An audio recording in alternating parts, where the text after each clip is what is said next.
Hello student, आज के इस लेक्चर में देखेंगे हम polar form of complex number. Polar form of complex number. Okay, अब ये पोलर फॉर्म क्या होता है?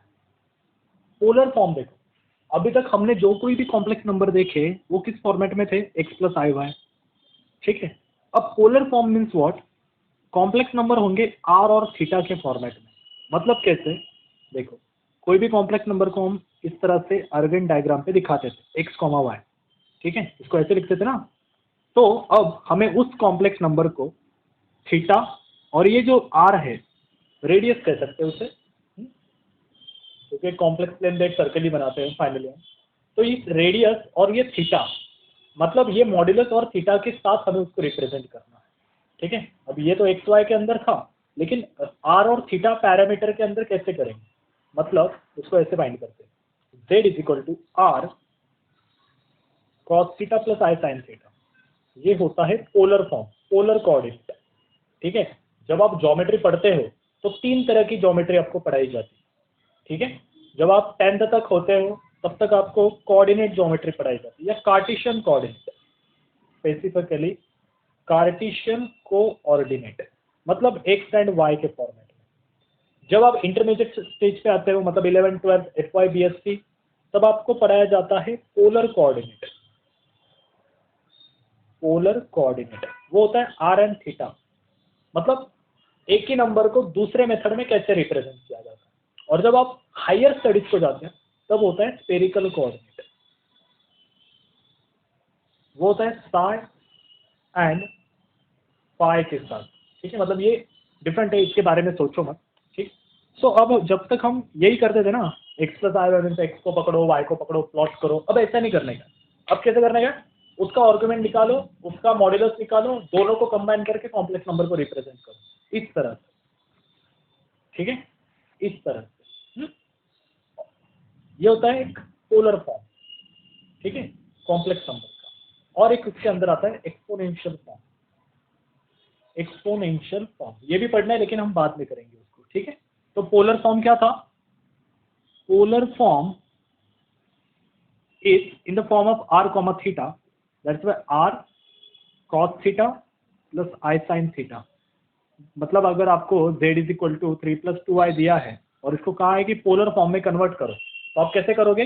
सबसे पहले इनका मॉड्यूलस लोगे, बाद में आर्गुमेंट निकालोगे, तो आपको यहाँ से थीटा मिलेगा, यहाँ से और r मिलेगा, तो दोनों को इसके अंदर डाल देने का, खत्म। एग्जाम्पल से समझेंगे और जल्दी समझ में आ जाएगा।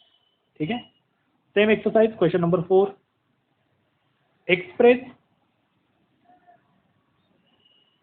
गिवन complex number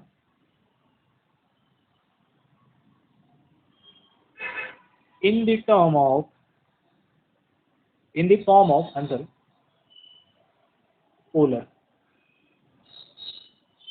ठीक है, पहला क्वेश्चन है -1 + √3i। ठीक है, -1 + √3i। अब देखो स्टैंडर्ड फॉर्मेट क्या है लिखने का? कंपेयर विथ, अदरवाइज सबसे पहले अपना गिवन दैट तो भूल ही गया मैं। Given that z is equal to -1 + √3i। ठीक है, -1 + √3i कंपेयर विथ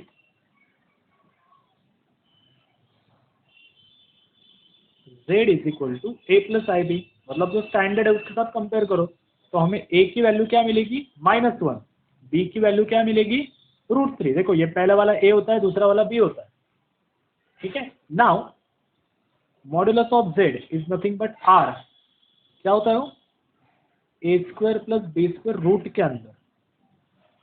तो ये क्या हो जाएगा? a² -1 का स्क्वायर, b² मतलब √3 का स्क्वायर। अगर ये आपको ये स्पीड जरा फास्ट लग रही है तो आप सेटिंग में जाइए, 0.75 पे करिए और अच्छे से समझ पाएंगे। ठीक है, -1 का स्क्वायर 1, √3 का square 3, that is √4। Square root of 4 क्या है? 2। ठीक है, मतलब मॉड्यूलस ऑफ z कितना आ जाएगा? 2 आ गया, that is r equal to 2। ठीक है, अब क्या निकालना है, theta that is argument of z, ठीक है, वो क्या आ जाएगा, फॉर्मूला मेरे साथ बोलो, tan inverse B upon A, tan inverse B upon A, तो tan इनवर्स बी की वैल्यू क्या है √3, ए की वैल्यू क्या है -1, तो ये क्या हो जाएगा tan inverse -√3।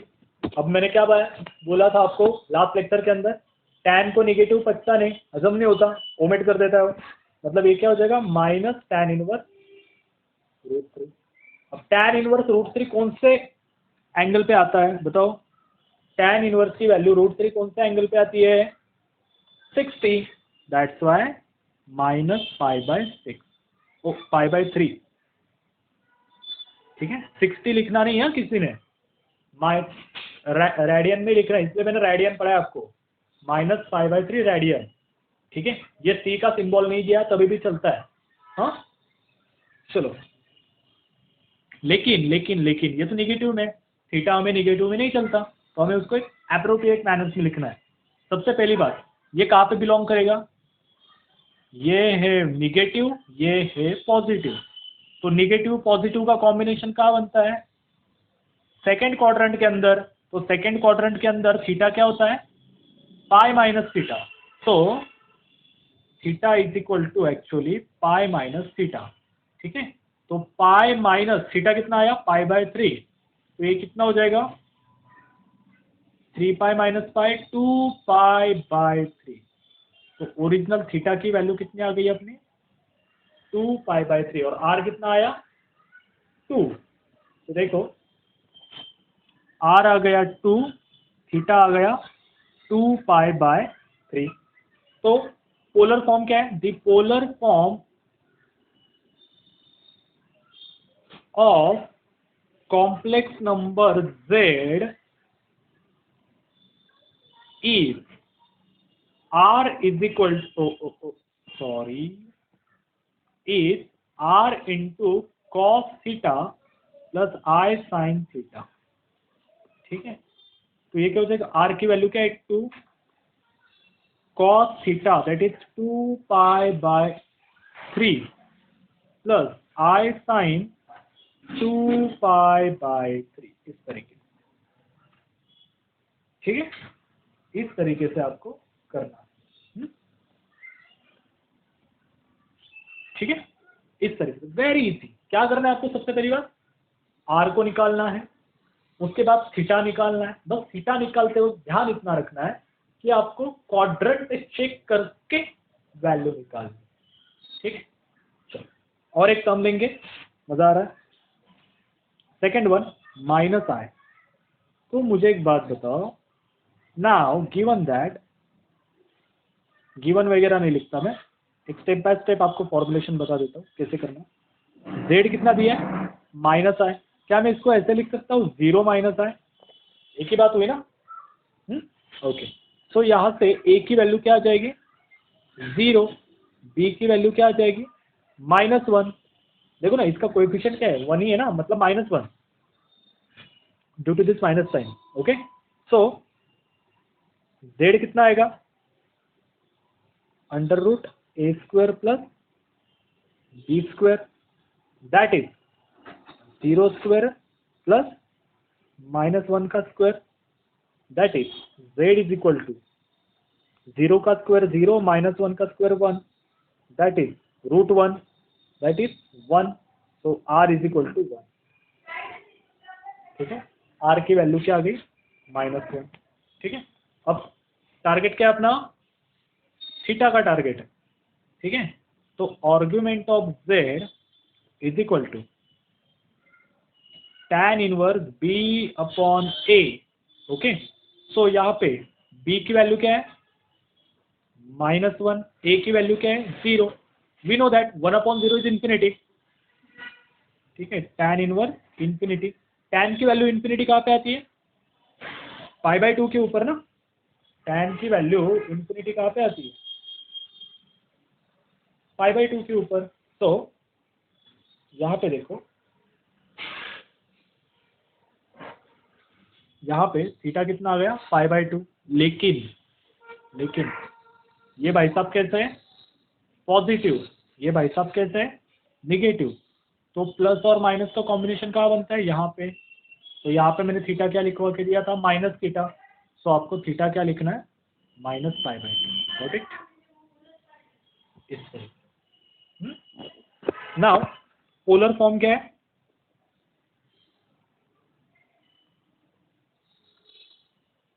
z is equal to r cos theta plus i sin theta, ठीक है।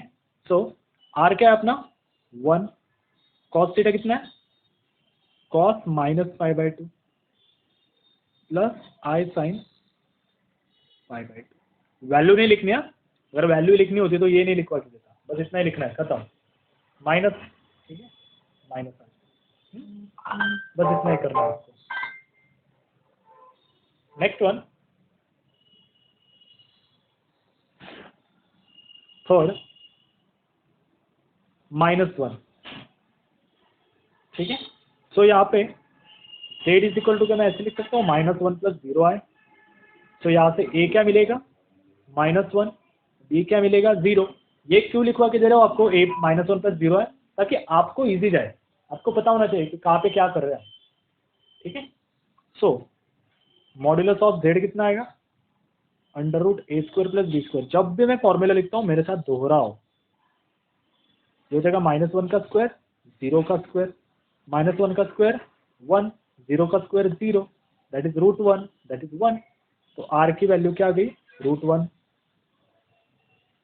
अब हमें क्या निकालना है argument, argument of z is equal to tan inverse b/a, तो tan इनवर्स b की वैल्यू क्या है b 0, a की वैल्यू -1, 0/एनीथिंग 0, tan इनवर्स 0, ठीक है।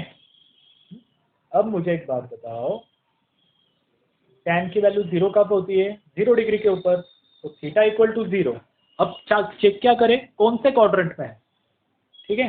अब यहाँ पे क्वाड्रेंट देखो, ये क्या है माइनस, ये क्या है प्लस, तो माइनस प्लस का कॉम्बिनेशन क्या होता है, ये माइनस ये प्लस, तो यहाँ पे थीटा क्या होता है थीटा इक्वल टू π - थीटा, ठीक है। तो ओरिजिनल थीटा क्या आएगा π - थीटा कितना आया 0, π - 0 is nothing but pi, hence theta equal to pi, ध्यान में रखो, हेंस कॉम्प्लेक्स नंबर क्या आ जाएगा अपना z is equal to r कितना आया r cos theta plus i sin theta, formula मेरे साथ रिपीट करो, r cos theta plus i sin theta, r कितना आया 1 cos पाई थीटा, थीटा लिख रहा हूं मैं i sin पाई, ठीक है। इसको कहते हैं polar form. And the last one is fifth of today's session, last example 1/1 + i, ठीक है, हमें इसको लिखना है, इसको पोलर फॉर्म में कन्वर्ट करना है। सबसे पहली बात, ये डिनोमिनेटर में कॉम्प्लेक्स नंबर नहीं चलता, तो क्या करें रैशनलाइज, 1 - i 1 - i से कर दो, क्या हो जाएगा 1 - i a + b a - b, that is a² + b², ठीक है। तो ये क्या हो जाएगा 1 - i डिवाइडेड बाई 2, 1 + 1 2 ना, चलो तो उसको जरा अच्छे से लिखो, इसे लिखो 1/2, इसे लिखो 1/2i, ये सीख लो, छोटी छोटी बातें है, पहले वाले लेक्चर्स में ये पूरा पार्ट कवर हो चुका है, ठीक है, तो मैं यहाँ पे दोबारा एक्सप्लेन नहीं कर सकता, हाँ ठीक है, एक आध एग्जाम्पल, ठीक है। तो यहाँ से मॉड्यूलस ऑफ z, यहाँ से a की वैल्यू क्या आ जाएगी 1/2, b की वैल्यू क्या आ जाएगी -1/2, तो मॉड्यूलस ऑफ z क्या आ जाएगा √a² + b², तो ये क्या हो जाएगा 1/2 का स्क्वायर प्लस -1/2 का स्क्वायर, तो 1/2 का स्क्वायर 1/4, ये भाई साहब भी 1/4, तो ये बन गया, ये क्या बन गया 2/4, दैट इज 1/2, 2 1 2 2 2 4 ना, तो ये इसका आंसर आएगा 1/√2। सो r कितना आया अपना 1/√2। अब थीटा निकालेंगे, that is argument of z, क्या आएगा theta tan inverse B upon A, तो tan इनवर्स बी क्या है, हाँ बी -1/2, ए क्या है 1/2, तो ये क्या हो जाएगा, कैंसिल होके tan इनवर्स -1, tan को नेगेटिव हजम नहीं होता, ओमिट कर देता है, तो माइनस tan इनवर्स 1। तो tan की वैल्यू 1 कब आती है, कौन से थीटा पे आती है, 45 पे, तो -π/4।